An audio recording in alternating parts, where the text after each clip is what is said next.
Bismillahirrahmanirrahim. This is lecture number 3, unit number 1, complex number, first year course of the modern textbook board. Now, in this lecture, we will discuss the modulus or magnitude of a complex number and basic operations on a complex number. Basic operation we means how we can add two complex number, how we can perform the multiplication between two complex number. Addition, subtraction, multiplication and divisions are the basic operations on the set of complex number. The contents of this video are conjugate of a complex number z. We already know from the previous lectures that the complex numbers are denoted by z. So conjugate of a complex number z. What is the definition and how we can use that definition to find the conjugate of a complex number? This is the first content of the video. Then we will define the absolute value of a complex number, or absolute is also known as magnitude or modulus of a complex number z. After that we will discuss the equality of two complex number and basic operations that already explained there. After that some important points for eta, and then the exercise question. Exercises from Mardan board textbook Kefi. Now before to discuss the contents of this video lecture, we briefly revise the video lectures notes that was discussed in the previous videos. Before to discuss the contents, first of all the background of a complex number. Why we need the study of a complex number? What is the background for this concept of complex number? So before the set of complex number, we know some important sets. Those important sets are set of natural number, set of whole number, set of integers, set of rational number, set of irrational number, and set of real number. We already know these sets. Now in these sets, the real number is actually the superset for all these sets. Mean set of natural number, set of whole number, set of integers, set of rational number, set of irrational numbers are the subset of real number. And according to the definition of the real number is actually equal to the union of rational and irrational. So in fact rational number contain these sets, and irrational is a disjoint set when you take the intersection of irrational with rational or integer, or when you take the intersection of irrational with whole or integer, you will get empty set. So this is a disjoint set, and these three sets are the subset of this set. So when you take the union of rational and irrational, you will get the set of real number. So before the complex number, set of real number is considered the largest set, that it contain all the numbers. But another definition of the set of real number is when you take the square of any real number, you will always get a positive result. Mean you will always get x. If x is belongs to set of real number, then the square of that x must be greater than 0, mean positive. For example, if you take the square of -2, you will get +4. So you see that the square of every real number is positive. Now there is a question, that is the square of a number negative? Is this is possible? So before to discuss this possibility, actually when we are solving any type of equation, if it is linear algebraic equations like this, or a quadratic equation, or some other cubic equation, so when we get the solution, so we will check that solution belongs to which set. So in these cases you clearly see that the solution belongs to set of real number. You clearly see that the solution belongs to set of real number. Solution belongs to set of real number. But now when you are solving such type of equation, so you see that when you consider this, when you consider x square plus 1 equal to 0, x square plus 1 equal to 0, so you clearly see that when we solve this equation, x square plus 1 equal to 0. So this implies that x square is equal to minus 1. So now you clearly see that the square of a number is negative. Square of a number is negative. Now when you find the value of x, this will be plus minus square root of minus 1. So from the solution you get that square root of minus 1 is actually the solution for this equation, or the solution of this equation contains square root of minus 1. Now in history, Greeks recognized that the square root of a negative number does not belongs to set of real number. So now this is the square root of a negative number, minus 1, a negative number. So this is the square root of a negative number. So according to Greeks, this square root of minus 1 does not belong to set of real number, or the square root of any negative number, let's say minus 2 square root, this is also does not belong to set of real number. This is according to Greeks. Then at that point mathematicians think that set of real number doesn't contain all the numbers. There must be some another set which will contain these types of number. So at that point different mathematicians start working on the set which contain these type of numbers. Euler denoted this square root of minus 1 with a symbol iota. This iota which is given to square root of minus 1, this notation was given by Euler. So this is the brief history that the set of complex number have. After that, Gauss defined a complex number, that a number which is written in the form of a plus b iota will be called a complex number, where a belongs to set of real number, b belongs to set of real number. This a is called the real part of a complex number, b is called the imaginary part of a complex number, and complex numbers are denoted by z. B iota is called pure imaginary number, and a is called pure real number. So in case of the pure real number, the imaginary part is 0, and in case of pure imaginary number, the real part is 0. So this is the definition given to set of given to complex number by Gauss. After Gauss, Hamilton defined complex number in ordered pair form, AB ordered pair. This is the definition of Hamilton, that he defined the set of complex number in ordered pair form. In this ordered pair form, you clearly see that he avoids the imaginary factor which is written with the imaginary part b. So ab must be real number, so in this ordered pair form you didn't see the imaginary factor iota. This iota is called imaginary unit. This is called imaginary unit. In ordered pair form, iota is equal to 0 1 0 1. This is imaginary unit. This is imaginary unit. So this is the brief history of the complex number. We need the set of complex number because to find out the solution of such type of equations we must need the complex number. So this was discussed by different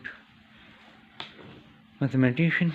Okay, now for example, if you consider x plus 1 whole square is equal to minus 9, so the solution of this equation is x is equal to minus 1 plus 3 iota and x is equal to minus 1 minus 3 iota. So these are the solutions for this set. You clearly see, if you replace this x by minus 1 plus 3 iota in the original equation, r by minus 1 minus 3 iota in this original equation. This will satisfy this original equation, mean 9 will be equal, left hand side will be equal to right hand side. So you clearly see that for the solution of such type of equation we need complex number. Actually you see the solution of this equation is actually two complex number. This is quadratic, so that's why we get two solution according to the fundamental theorem of algebra. So for such type of equation we need the set of complex number. This is the reason that we define the mathematicians define the complex number for the solution of such type of equations. Okay, now as we discussed briefly that Hamilton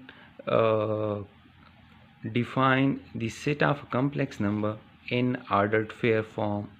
In this ordered pair, A belongs to R, B belongs to R. Now actually we know that ordered pairs are actually the coordinates of the point lies in a plane. Ordered pairs are actually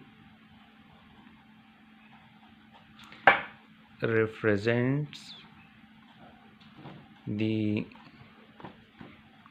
coordinates of a point in a plane. So actually this complex number, from this ordered pair form of a complex number, we say that complex number is actually nothing but this is a point in a plane. Complex number is nothing but it is a point in a plane. Now to represent a point in a plane, for that we need the rectangular coordinate system or the rectangular coordinate which is also known as reference frame. So for the representation or for the what you can say, for the actual position of the point in a plane, we need a rectangular coordinate system, reference frame. So consider a reference frame. Let's say this is the x-axis, this is y-axis, and this is the reference point 0 0. This point has actually 0 distance on x-axis and 0 distance on y-axis. This x-axis is considered as the real axis. For the case of the complex number, real axis, and this is considered the imaginary axis for the set of complex number. Now let us take this point in this plane, and let's say the coordinate of this point is AB, mean this point goes A unit distance on x-axis and B unit distance on y-axis. On the other hand, you can say that this point is A unit away from y-axis, mean from imaginary axis, and B unit away from the x-axis, mean real axis. So this coordinate is actually represents or shows the position of this point. So actually coordinates of a point, this ordered pair is called the coordinates. So the coordinates of a point in a plane shows the position of a point in a plane. So this ordered pair form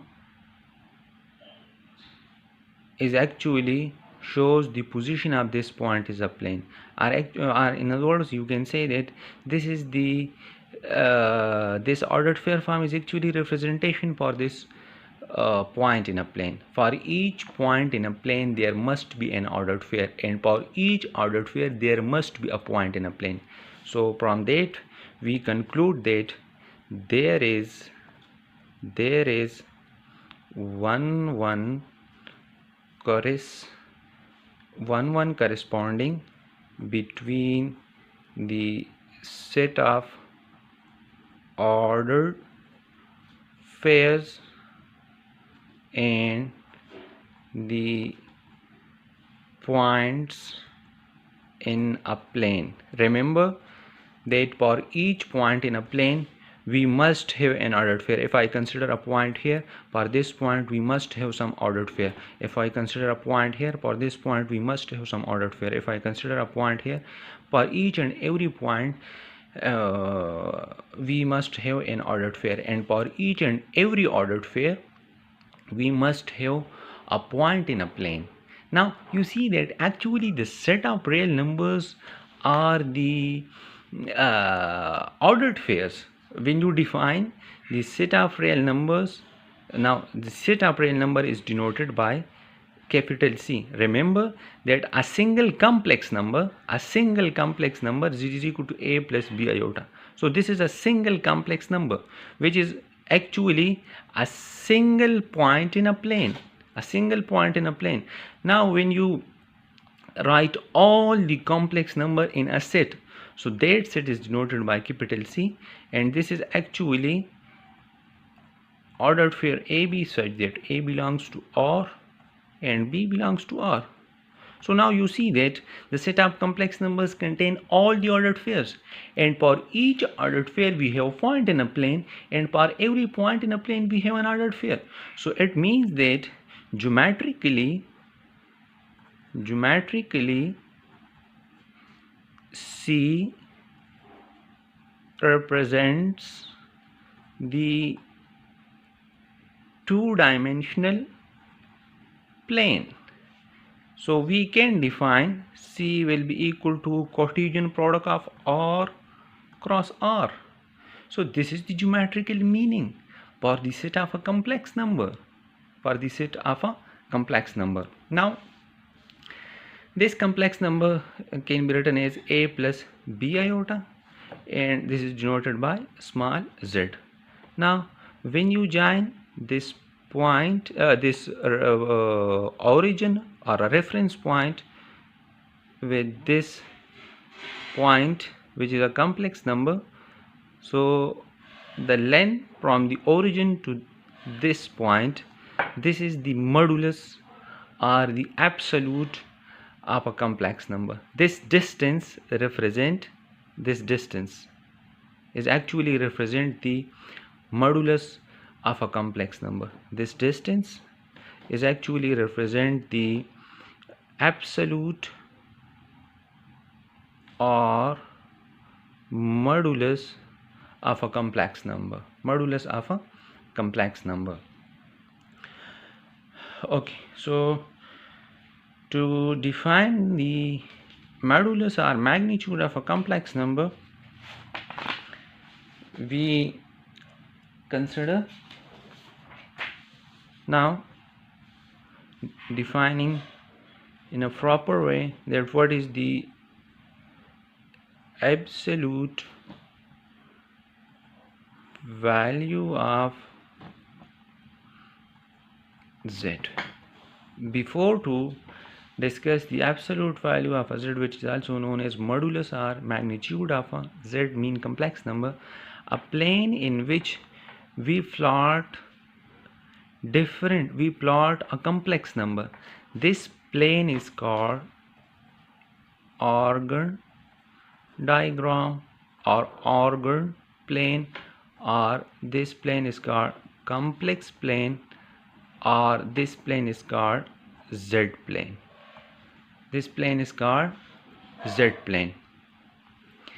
The representation of a complex number in a plane,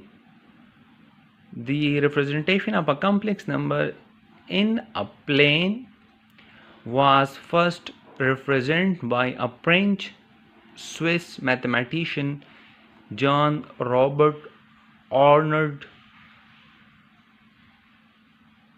So you see that this is a brief history.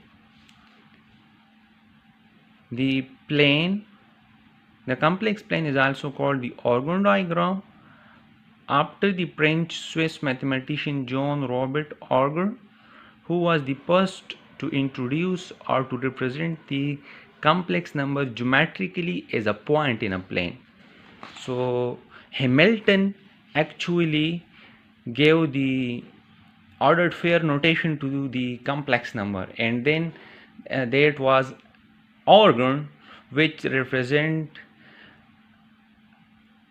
complex number is a point in a plane, so this is the geometrical meaning of a complex number, and that plane is called orgone diagram or a complex plane. Okay, absolute value of a z. Absolute mean magnitude or modulus of a complex plane. So now I am drawing a reference frame, or you can say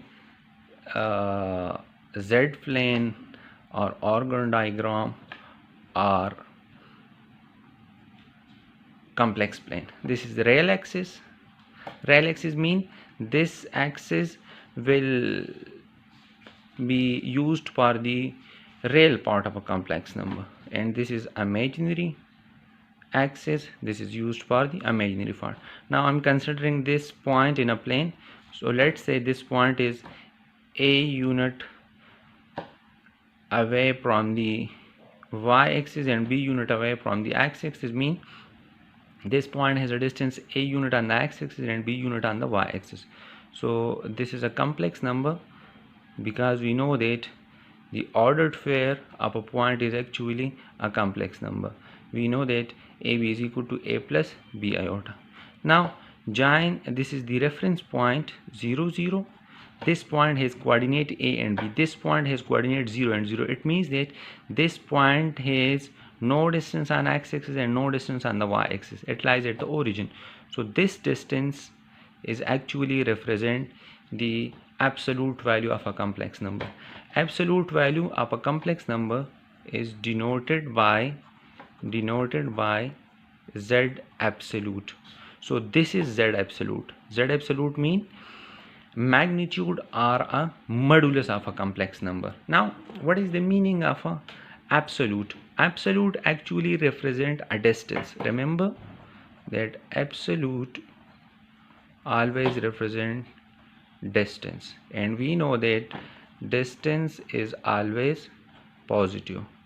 So remember that the absolute value of a complex number will be always positive. The absolute value of a complex number will be always positive. The definition of the absolute value or the modulus of a complex number is square root of positive square root of a square plus b square. Positive square root is also called principal square root. So when you take the principal square root of a square plus b square, it gives you the absolute value of a complex number. Mean this expression will give you this distance from this point to this point. Actually this distance is the modulus of a complex number. So this is a principal square root. The plus, there is no minus with a square root. So this is a positive square root is called principal square root. So this a is real part of a complex number, b is called the imaginary part of a complex number. So let's say we have a complex number z is equal to 3 plus 4 iota. So this can be written in ordered pair form 3 comma 4 ordered pair.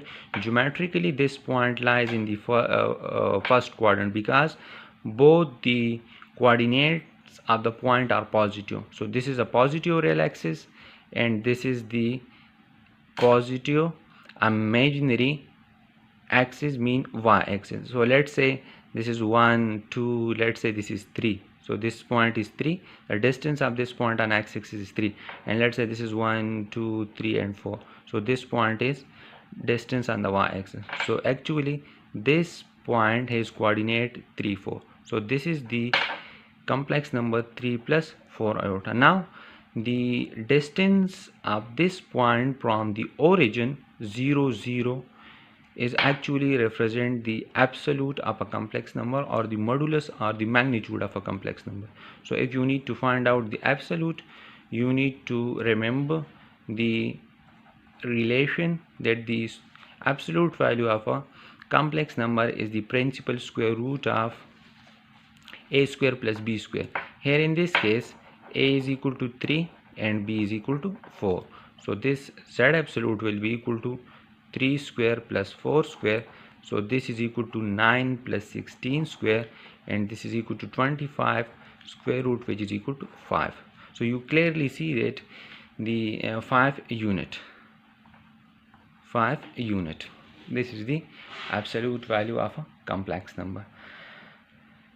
Now further, if you want to explain this absolute further, so when x is a real number, let's say x is a real number, so x absolute is defined as x, this x absolute is equal to x if x is greater than 0.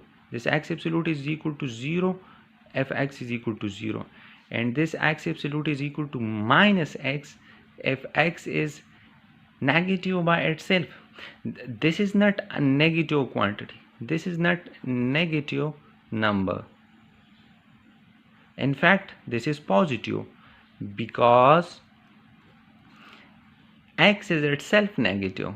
So for example, when I consider minus 2, so the absolute of the minus 2 will be equal to plus 2, because this is the value of x. So according to this definition, if the value of the x is negative, then you must multiply minus with that negative. So this is x, minus 2 is the x, multiplied minus, from this formula you will get plus 2. So this is the definition of a complex, this is the definition of the absolute. Now moving towards the conjugate of a complex number. Conjugate of a complex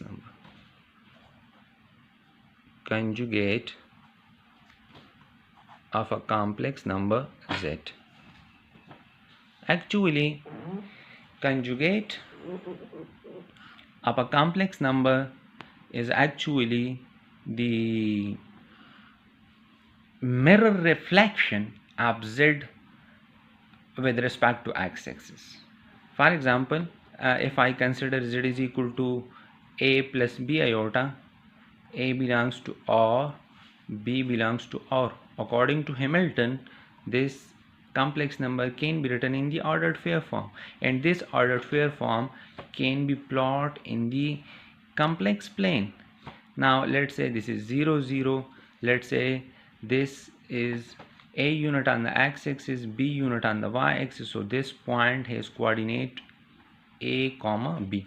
So this is your complex number a plus b iota, which is usually denoted by z. Now, and this line segment, the length of this line segment is actually z absolute.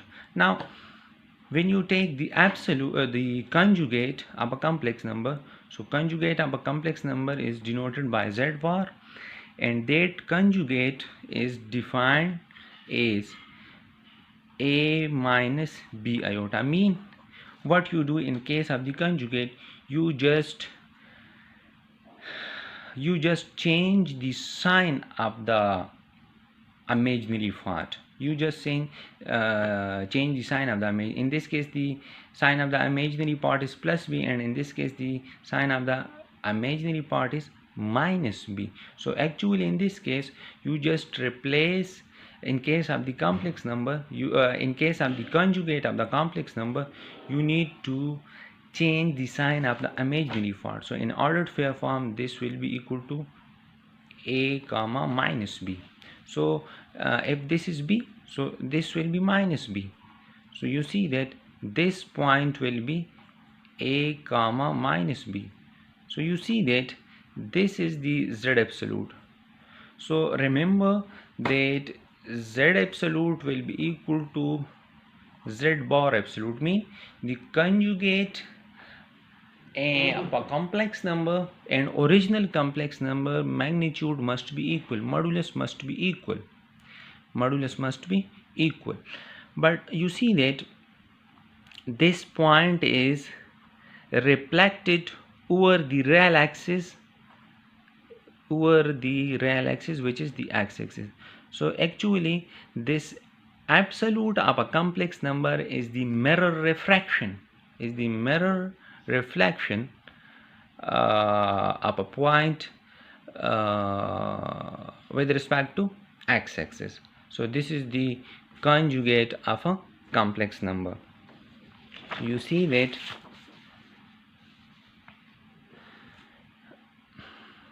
conjugate of a complex number, fz is a plus b iota is a complex number, then the conjugate of a z is denoted by z bar and is defined as z bar is equal to a minus b iota. That is, change the sign of imaginary part whole while finding the conjugate given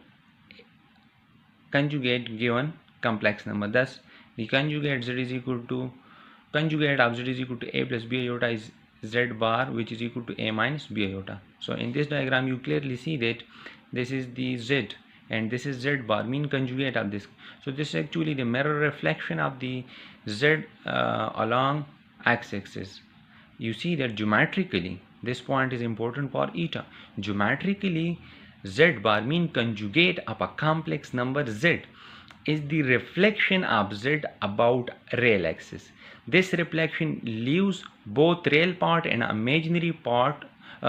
This reflection leaves both real part and the magnitude of z unchanged. That is, real part of a complex number z and real part of the conjugate of the complex number must be equal and their magnitude must be equal. In this case you clearly see that this point is actually written in the ordered pair form a comma minus b. So the real part is a, and in this case the real part is a, but just the sign of the imaginary part is changed. This is the definition of a complex number. And also remember that the magnitude will be always equal because this represents absolute. So according to the definition, the magnitude of the absolute will be equal to a square plus minus b square square root. So minus b whole square mean b square. So this point is important for eta. And remember also this, the real part of a complex number will be equal to the real part of a conjugate of the complex number. And imaginary part is b, and in this case imaginary part is minus b. So remember, imaginary part of a complex conjugate of a complex number will be equal to minus imaginary part of a z. Okay, so this is the another important point. If you multiply two complex number, you will get a real. When you multiply complex number and its conjugate, you will get the real number. A is real, b is real, so the square of the real is real, and then you add those squares, you must get real. So remember that when you multiply complex and its conjugate, you must get a real number. This is a real number.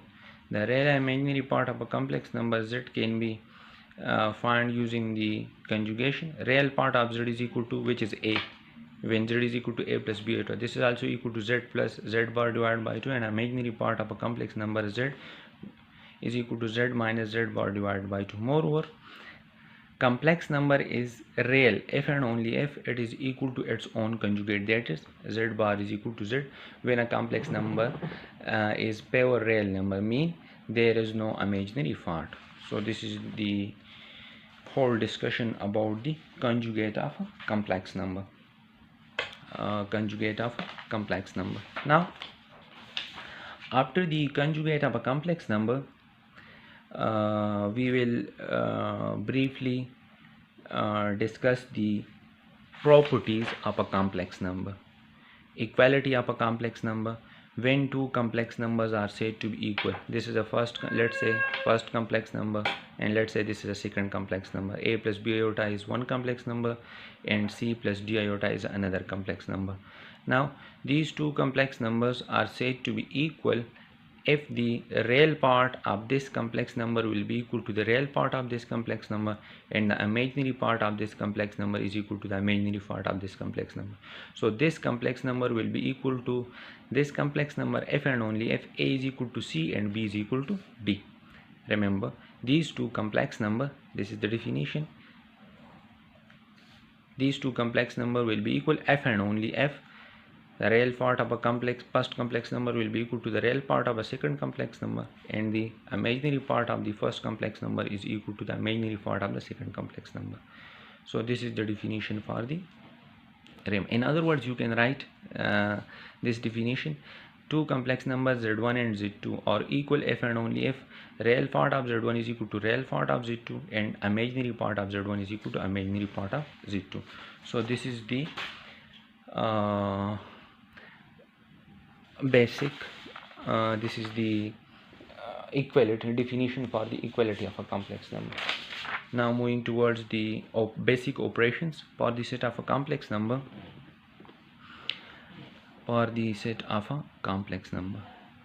Now basic operations on the set of a complex number. Let Z1 is equal to A plus B iota and Z2 is equal to C plus D iota be two complex number. Then addition. How you can add two complex number? When you are adding two complex number, the real part of those complex number will be added and imaginary part will be added.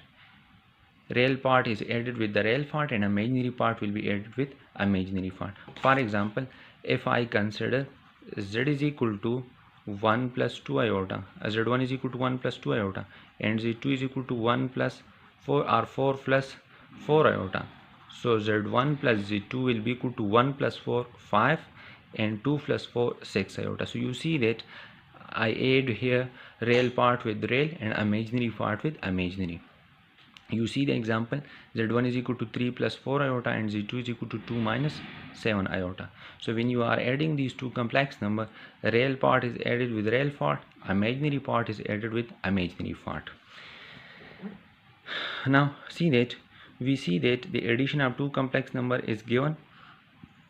The addition of two complex number is again a complex number. When you add two complex number, you will get again a complex number. This is called closure property. So complex numbers are closed with respect to addition, and they are also closed with respect to multiplication. Subtraction, so you will subtract real part from real and imaginary part from imaginary. Multiplication, now in this case this multiplication is ordinary multiplication.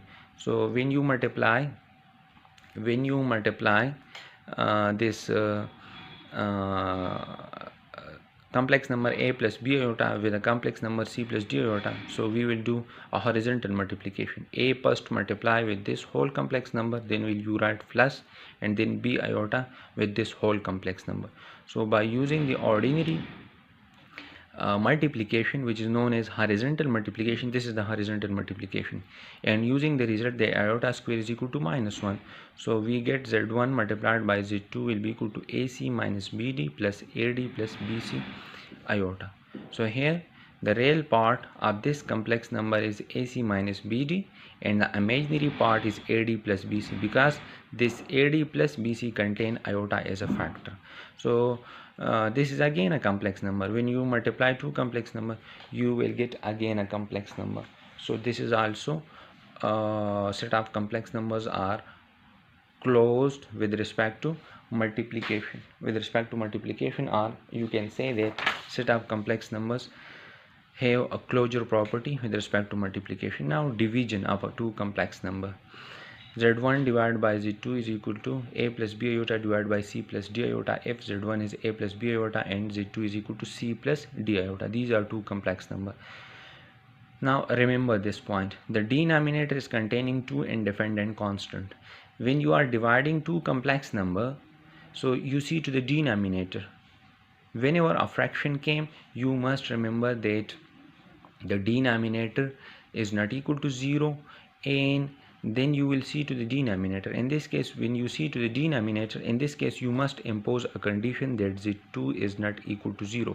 If it is equal to 0, then this fraction is not workable, because the division by 0 is not possible in mathematics. I already explained in the previous video. So now in this division, you see that there are two independent constants. C and D doesn't depend on anything. So the denominator is containing two independent constants C and D in the fraction z1 divided by z2. To get another complex number from the dividing z1 divided by z2, as we get a complex number when we add two complex number, or when we subtract a complex number from another complex number, or if we multiply two complex number, we will get a single complex number. So by obtaining a single complex number from the division of a two complex number, we need a process known as rationalization. Why we do rationalization? Because when you divide two complex number, the denominator contain the two independent constant. If a complex number has both real and imaginary part is not equal to 0. So far, to remove these two independent constants from a denominator and get a single complex number from the division of two complex number, we will take the conjugate of a denominator of a complex number and multiply and divide that conjugate with this fraction. So the conjugate of c plus d iota is c minus d iota, because in this case the sign of the imaginary part is plus, and when you change the sign of the imaginary part, so that become the conjugate of that complex number. So this process is called rationalization. When you multiplying and dividing the division of a two complex number by the conjugate of a denominator, this process is called rationalization. Rationalization is necessary because we are removing the two independent constants from the denominator. This is the reason, that's why we are doing rationalization. Now multiply the numerator with numerator and denominator with denominator. In case of the denominator, we use a square minus b square formula, because this is a plus b and this is a minus b, and then use iota square is equal to minus 1. From this calculation we get that z1 divided by z2 is equal to ac plus bd divided by c square plus d square plus bc minus ad divided by c square plus d square iota. Or you can write this is in the ordered fair form like this. So this is a single complex number. In this complex number, this is the real part and this is the imaginary part. So this is the definition. Now actually this is an important example. Solve x plus iota y multiplied by 2 minus 3 iota equal to 4 plus iota for x and y, where x and y are real and where x and y are any real number. So now x plus iota y multiplied by 2 minus 3 iota is equal to 4 plus iota. We need to find out the value of x and y. So therefore you see that these two complex numbers are in multiplication. So if I shift this complex on the right side, this will become in the denominator, mean this will be within the in the denominator of this complex number. This is in multiplication, so here it must be in a division. Now this is the division of a two complex number. So now in this case you see that in the denominator you have two independent constants, 2 and 3. So to remove these two independent constants, we must need to do process of rationalization. So take the conjugate of this complex number, which is 2 plus 3 iota, and multiply that conjugate and divide that conjugate with this division of two complex number. So from that multiplication you get that x plus iota y is equal to 15 divided by 13 plus 14 divided by 13 iota. Now from this relation you clearly see that these two complex, on the right side this is a complex number, on the left side this is a complex number. So these two complex numbers are equal, and from the definition of complex equality of a complex number, we know that real part will be equal to real part and imaginary part will be equal to imaginary from the equality of two complex number, a plus b iota is equal to c plus d iota if and only if a is equal to c and b is equal to d. So according to the equality of two complex number, x will be equal to 55 by 13 and y will be equal to 14 by 13. So this is the basic operations on the set of a complex number. Now further moving towards the exercise, but before the exercise remember the following points. Actually this is the Okay, before to discuss, inshallah, these points will be discussed in the coming video lecture, and then exercise 1.1. Thank you.